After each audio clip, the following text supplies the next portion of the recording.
사순절 24일째 날입니다. 하나님의 말씀을 인하여 떨라라는 제목으로 말씀을 전합니다. 오늘 우리에게 주실 하나님의 말씀을 함께 봅니다. 이사야 66장 1절로 2절 말씀입니다. 이 말씀을 제가 읽어드립니다.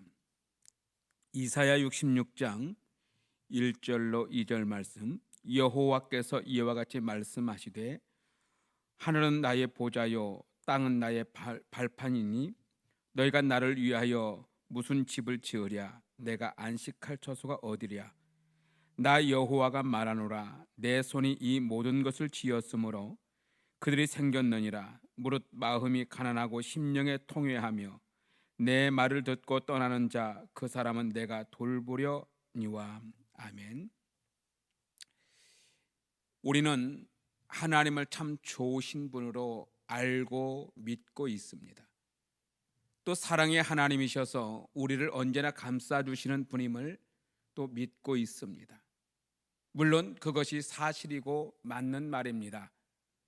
우리가 믿는 하나님은 참 좋으신 분이시고 늘 우리를 사랑으로 감싸주시는 분이신 것이 분명합니다.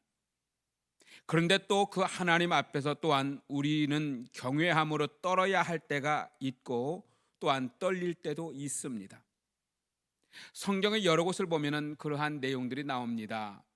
성경 요한계시록을 쓴 사도 요한은 밤못섬에서 하나님의 말씀을 들을 때 온몸에 힘을 잃고 쓰러졌습니다.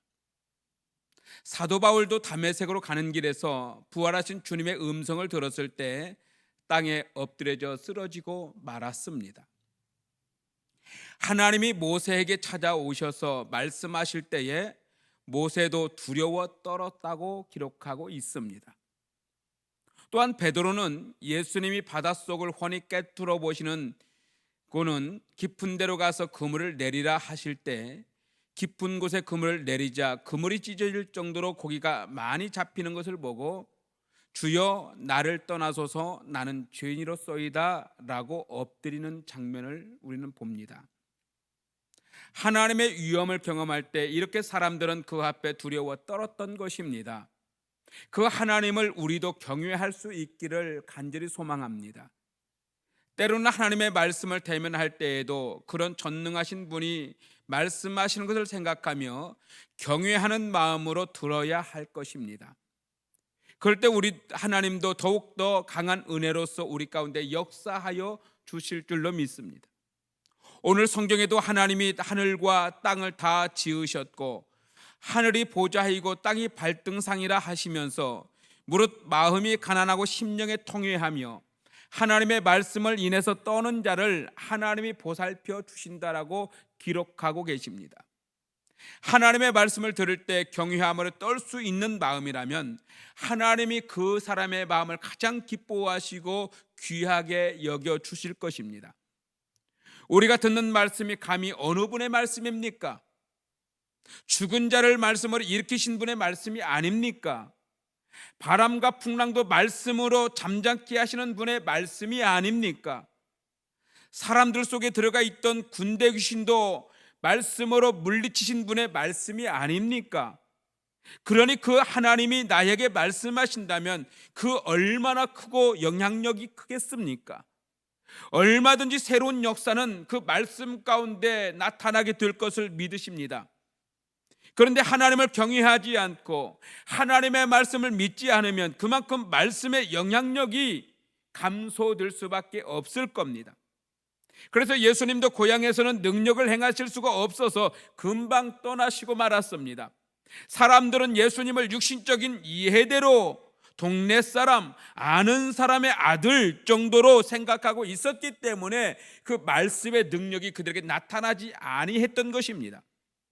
그렇습니다. 사랑하는 성도 여러분, 우리도 하나님의 말씀을 들을 때, 하나님의 말씀을 읽을 때, 하나님의 말씀이 내 안에 다가올 때 말씀으로 천지를 지으신 분이 하시는 말씀이라 여기며 그 말씀 앞에 엎드리고 경외하며 떨리는 마음으로 받을 수 있기를 주의 이름으로 축원합니다. 그런데 그렇게 경외심 때문에 가슴이 떨리게 하나님을 만나는 은혜가 있어야 우리가 진정으로 하나님의 은혜를 경험하게 될 줄로 믿습니다. 우리는 사순절 24일째를 살아가고 있습니다. 요즘처럼 우리가 하나님의 말씀에서 멀어져 살아본 적도 드문 것 같습니다. 이러한 상황에서 하나님의 말씀이 여러분에게 다가올 때 떨림과 두려움과 경외함과 엎드림을 통해서 하나님의 말씀을 경험할 수 있기를 바랍니다.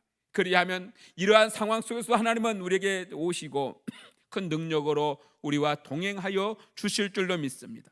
오늘 하나님의 말씀을 경외하며 떨리며 마음으로 받을 수 있도록 하나님 나와 함께 해달라고 말씀으로 다가와 달라고 기도함으로 은혜를 체험하는 복된 하루가 되어지기를 주의 이름으로 축원합니다. 기도합니다. 거룩하신 하나님, 오늘은 사순절 제24일째를 맞이합니다. 이렇게 하루를 살아가게 되어질 때에 세상 모든 사람들은 하나님의 말씀이 없이 내 생각과 내 주관대로 살아갈지라도 우리는 경외함을 가지고 하나님의 말씀을 받기를 원합니다. 하나님의 말씀 앞에 엎드리기 원합니다. 하나님의 말씀이 내게 다가올 때에 하나님의 말씀을 읽고 듣고 그 말씀이 내 심령 속에 다가올 때에 두렵고 떨림으로 하나님의 말씀을 아멘으로 받기 원합니다. 그리하여 하나님의 말씀의 능력이 우리 안에 있게 하시고 이 말씀으로 인하여서 우리가 살게 하시고 회복되는 역사도 있기를 원합니다. 거룩하신 하나님 아버지, 또한 우리가 합심하여 한마음 되어 기도합니다. 하나님 아버지, 이 민족을 주여 불쌍히 여겨 주옵시고 이 민족이 하나님의 은혜의 말씀 앞에 엎드리기 원합니다. 하나님, 권력자들의 힘과 그들의 아버지 정한 일정이 아니라 철저하게 하나님의 말씀이 주관되어지는 이 민족 되어질 수 있도록 역사해 주시고 이 민족이 그래야므로 정아버의 은혜 가운데서 회복될 수 있도록 붙들어 주옵소서. 이 땅의 교회들도 하나님의 말씀 앞에 경외하며 엎드리며 자복할 수 있는 교회로 삼아주시고 우리 오송생명교회와 이 말씀을 듣는 모든 성도들이 하나님의 말씀 앞에 엎드리며 하나님 앞에 말씀을 경외할 수 있도록 은혜의 은혜를 더하여 주옵소서. 하나님, 우리 가정과 우리 자녀들이 예배 재단들이 무너지지 않기를 원합니다. 어떤 환경과 상황 속에서도 하나님 예배 재단이 세워지게 하시고 영상의 예배 재단일지라도 그 앞에 엎드리며 경외하는 믿음을 허락하여 주셔서 우리 가정에도 우리 자녀들에게도 하나님 말씀의 권능이 임할 수 있도록 역사해 주옵소서. 하나님 아버지, 우리가 연약하고 여러 가지 문제 앞에 있는 성도들 말씀 앞에 엎드리고 경외함으로 그 말씀의 능력이 되어지기 원합니다. 그리하여 말씀으로 인하여 고침받고 말씀으로 치유받고 말씀으로 해결받고 말씀의 능력을 경험할 수 있도록 은혜를 더하여 주시옵소서. 주님만의 영광 받으시옵소서. 예수님 거룩하신 이름으로 간절히 기도하옵나이다. 아멘.